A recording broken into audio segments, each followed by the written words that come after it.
लेकिन मानसिक चिंतन में हम कमल का पुष्प रोज चढ़ा सकते हैं। कभी नील कमल चढ़ा सकते हैं, कभी श्वेत कमल चढ़ा सकते हैं, कभी लाल कमल चढ़ा सकते हैं, कभी गुलाबी कमल चढ़ा सकते हैं। चढ़ा सकते हैं कि नहीं चढ़ा सकते?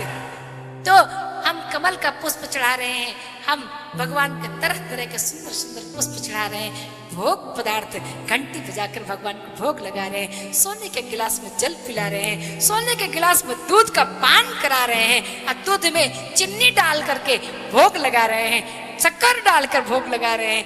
भगवान के समक्ष माखन मिश्री रखा है, भगवान भोग पा रहे हैं, भगवान भोग पा रहे हैं, तो हम चवर डुला रहे हैं, व्यजन डुला रहे हैं। हमारी बातों को ध्यान से सुनिएगा। जिस दिन आपके हृदय में हमारी बात आ जाएगी, उस दिन आपका जीवन सार्थक हो जाएगा, अब मेरा कथा कहना भी सार्थक हो जाएगा। कल से ऐसा ही होगा, अंत में मैं ऐसा ही कथा बोलूं। जब वो चले जाएंगे तो भैया लोग चले जाएंगे, तभी आप लोगों का मन स्थिर होकर सुनेगा। और सच पूछिए, सुनना भी जरूरी है। जब तक सुनिएगा नहीं, चिंतन कैसे कीजिएगा? निवेदन करो, सेठ जी को यह प्रक्रिया भगवान के विषय में बता दिया। सतगुरुदेव भगवान की बात सुनकर सेठ जी के मन में विचार आया, गुरुदेव मैं तो इतना देर बैठ ही नहीं सकता। कहा कोई बात नहीं, पहले 5 मिनट बैठो, फिर 10 मिनट बैठो, जितना समय उतना ही बैठो, चिंतन करो, जितना कर सकते हो उतना ही चिंतन करो। सेठ जी ने कहा गुरुजी ठीक है, ऐसा ही करें। और जानते हैं, पहले तो मन ही नहीं लग रहा था, बार बार मन दुकान में चला जा रहा था, बार बार मन अपने काम में चला जा रहा था, घर में चला जा रहा था। मन तो शैतान है ना। मन की गति तो इतनी तीव्र है, आप यहाँ हैं, हवा की पवन की गति से भी ज्यादा तीव्र, इस करंट के गति से भी ज्यादा तीव्र मन की गति है, बिजली से भी ज्यादा तीव्र मन की गति है। जैसे आपने स्विच ऑन किया, बॉल जल गया, कितनी तीव्र गति है, लेकिन इससे भी ज्यादा तीव्र गति है मन की है। आप यहाँ बैठे हैं, मन इतना चंचल है, इतना चंचल है कि तुरंत भर में कलकत्ता पहुंच जाएगा, तुरंत भर में अयोध्या पहुंच जाएगा, तुरंत भर में घर में पहुंच जाएगा, तुरंत भर में परिवार में पहुंच जाएगा। मन जब अस्थिर हो जाए ना, मन स्थिर हो जाए, तो समझ लीजिए कि आप विजयी हो गए, आपका जीवन सफल हो गया। क्योंकि मन ही तो सब कराता है, मन ही तो सब कराता है। कहते हैं ना मेरा मन नहीं लग रहा है, मेरा मन नहीं लग रहा, ये मन है क्या? का चित्त, अगर चित्त शांत हो जाए, चित्त जब शांत हो जाएगा तो सारा काम बन जाएगा, और चित्त विचलित रहेगा तो काम बनने वाला नहीं। ये मन की गति है, मन पर सिर्फ भक्ति ही अंकुश लगा सकती है, भगवान की भक्ति ही अंकुश लगा सकती है, दूसरा कोई अंकुश लगाने वाला नहीं।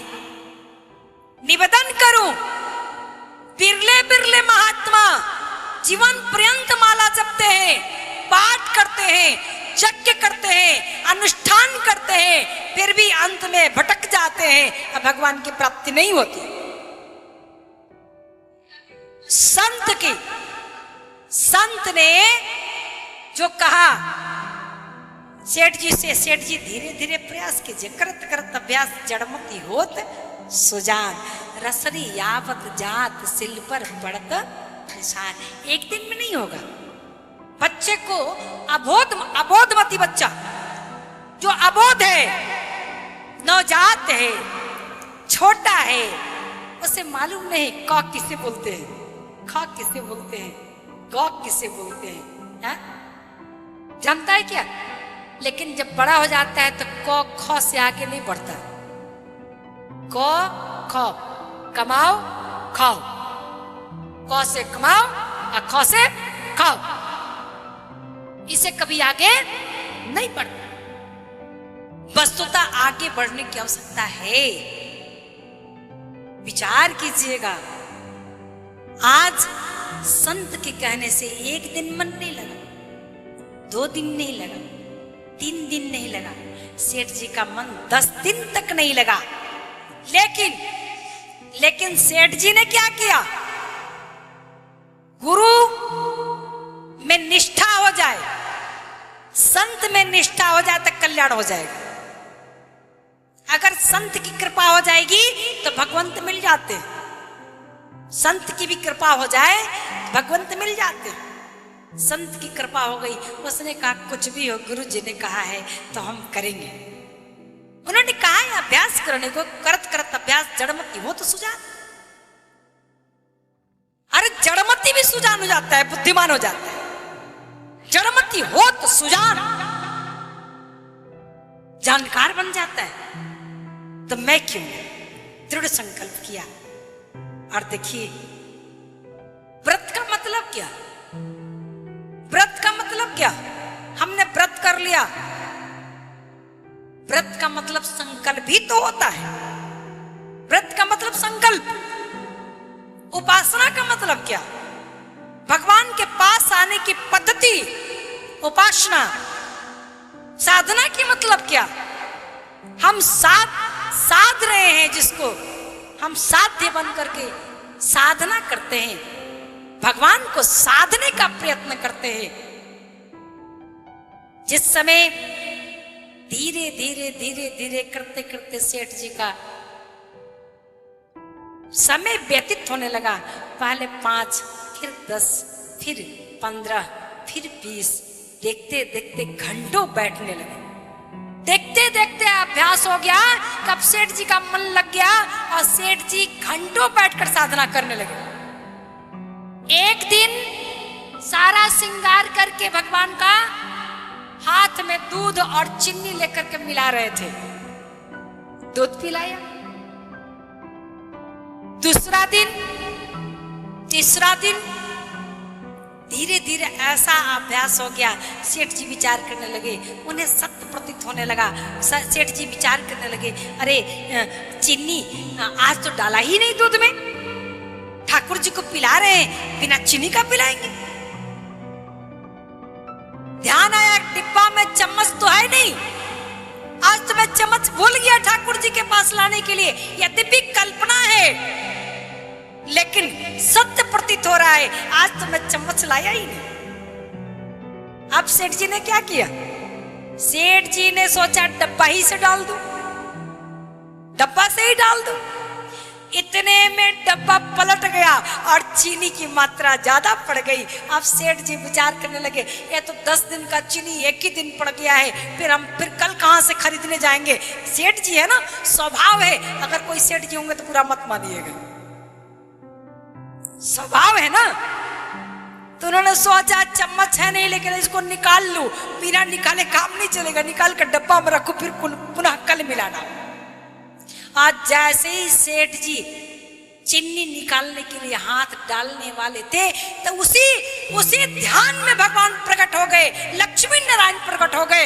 लक्ष्मी नारायण ने कहा, अरे कम से कम झूठा पिला रहा है, मानसिक पिला रहा है, इसमें तो चीनी पी लेने दे, इसको क्यों निकाल रहा है। इतने में ध्यान टूट गया, भगवान प्रकट हो। कहने का तात्पर्य, जब मन लग जाएगा, चित्त लग जाएगा, तो ध्यान में भगवान प्रकट हो जाते हैं और ध्यान में दर्शन हो जाता है। आवश्यकता तो मन लगाने की है, भगवान हमसे दूर कहाँ है। हरि व्यापक सर्वत्र समाना,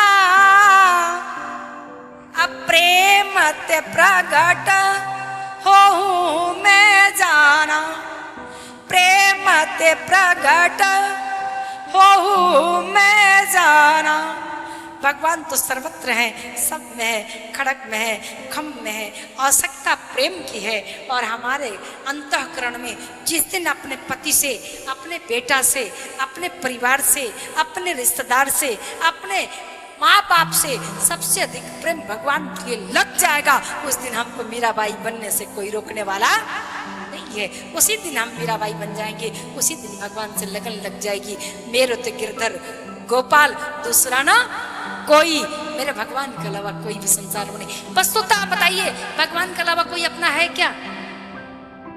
आप लोगों से मैं पूछ रही हूं, भगवान के अलावा कोई है क्या? है तो बता दीजिए, कोई है तो? भगवान के अलावा कोई किसी का अपना हो ही नहीं सकता। सब स्वार्थ से जुड़े हैं, स्वार्थ लागी करे सब प्रीति। पत्नी को पति से स्वार्थ है, पति को पत्नी से स्वार्थ है, बेटा को बाप से स्वार्थ है, बाप को बेटा से स्वार्थ है, माँ एक स्वार्थ के बिना कोई संबंध है तो माँ का संबंध है, जगत जननी का संबंध है, परम्बा का संबंध है। माँ के अलावा स्वार्थ विहीन कोई नहीं है संसार में, माँ के अलावा कोई भी स्वार्थ विहीन नहीं है। इसलिए प्रेम से बोलिए परम्बा जगदम्बा मैया की, प्रेम से बोलिए जगत जननी परम्बा की, दुर्गा महारानी की। एक स्वार्थ के बिना माँ ही है, बाकी तो सबके पास स्वार्थ है। स्वार्थ लागे करे सब प्रीति, ए आप ही का नहीं, देव मुनि जन सबकी रीति, ये सबकी रीति है।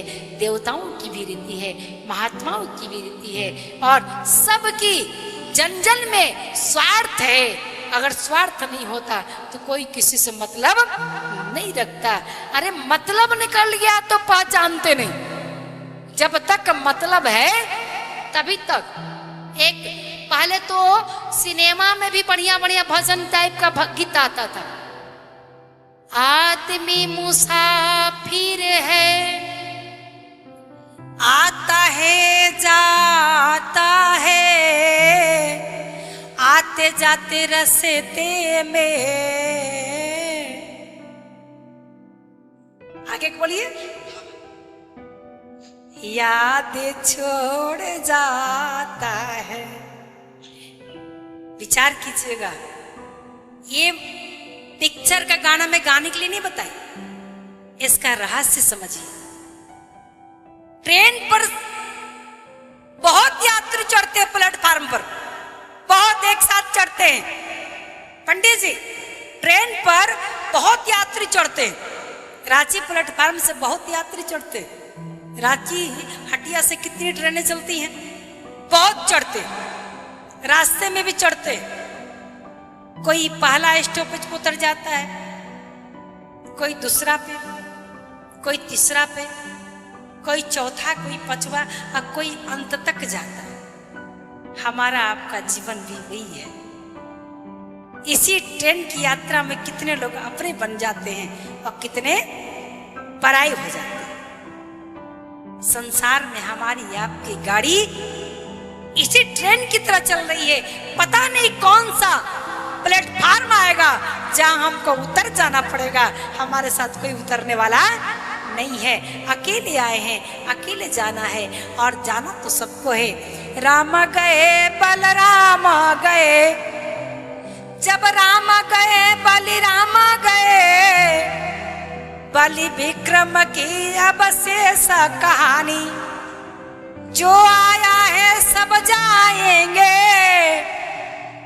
जो आया है सब जाएंगे, रह जाएगी केवल नाम निशानी। वही यादें रह जाती है, यादें रह जाती है। संसार में कुछ भी रहता नहीं है, मात्र याद रह जाता है। हमारे पिताजी ऐसे थे, हमारी माँ ऐसी थी, हमारी गुरुदेव ऐसे थे। और तुम क्या जानो हमारी दादी कैसी थी, तुमको क्या मालूम हमारे दादाजी कैसे थे? हाँ, तुम्हें क्या मालूम पहले का समय कैसा था, आज का समय कैसा है? कहने का तात्पर्य याद रह जाता है। जैसे आप हैं वही गुणगान होता है।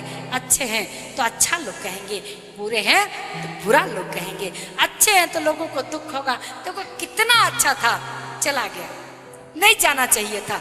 लेकिन बुरा है तो अच्छा हुआ चला गया, अच्छा हुआ पिंड छूटा चला गया।